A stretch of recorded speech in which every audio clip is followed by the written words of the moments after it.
All right, let's talk about New York for a minute. Henry Hudson went looking for a northwest passage to China by going by the Arctic Circle. He worked for the Dutch East India Company.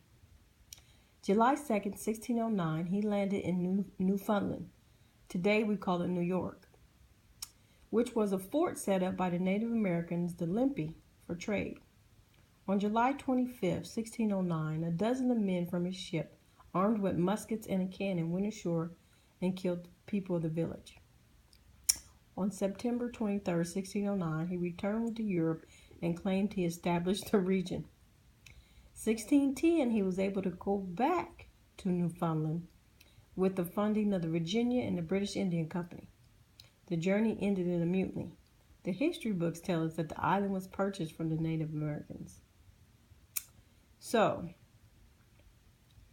the first non-Native American to settle in Manhattan was 1613. He was Juan Rodriguez. He was born in 1595 in Santo Domingo.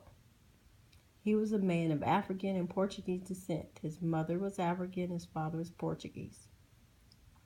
He arrived on the Gongetobis. He arrived on a Gonge, and one of the sailors, Tobias, states he was left there by a man named Adrian Block, who said he was ruining his business by overpaying for beaver pellets. Now, let's go back to Henry Hudson. The neighboring tribes got together to try and drive the Dutch back out of the islands. It was an island. It was considered an island. It was called the Kiefts War, Kiefts.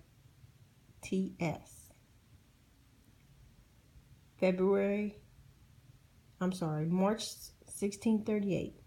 William Kieft had arrived here as the Director General of the colony. He was considered very selfish and cruel. He also did bad treatments of the natives, which resulted in a number of massacres that destroyed tiny settlements throughout the land.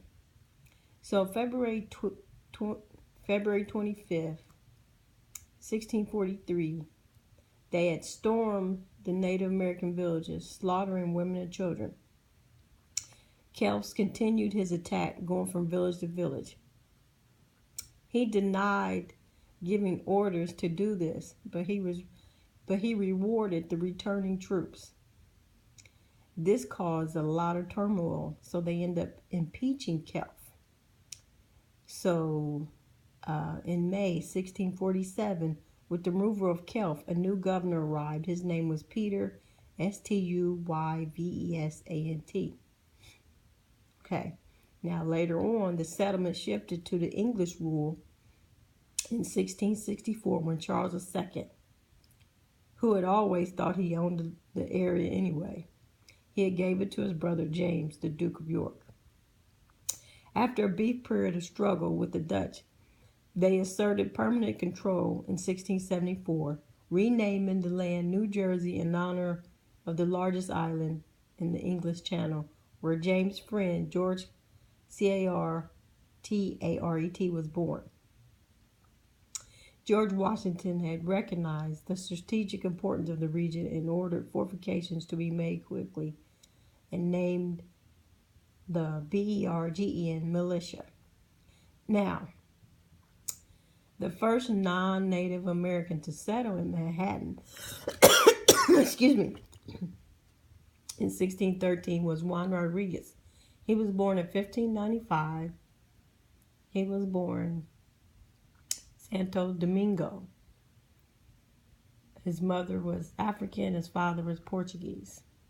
He arrived on a Gonge. Now, one of the guys who was on the ship, named Tobias, states that he was left there by Adrian Blanc, who said he was ruining the business by overpaying for beaver pelts.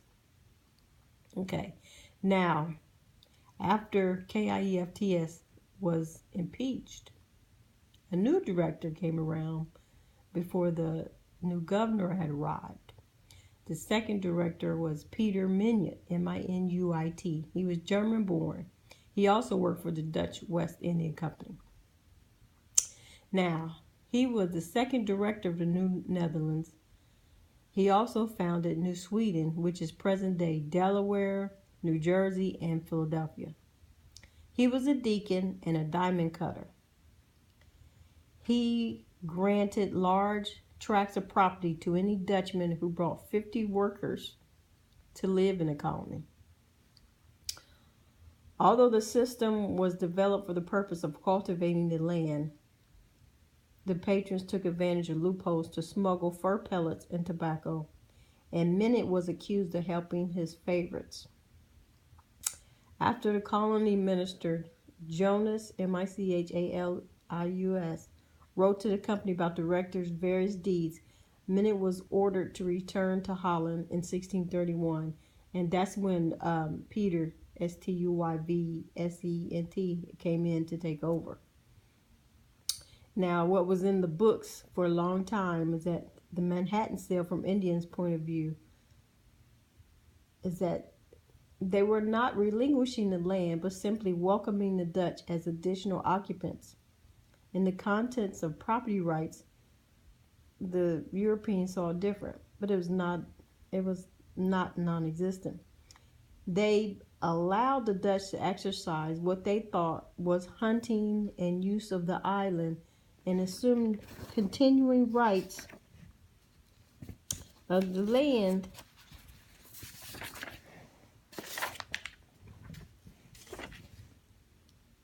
and there was a deal.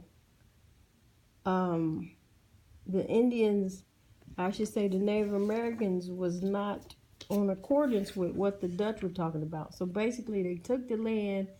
They said they purchased it from some deal, actually, that Peter Minuit had did, and they didn't, because they didn't understand the language, first of all, and they just thought that they was allowing them to help share the land with them along with them, but they couldn't understand why they kept killing and stuff.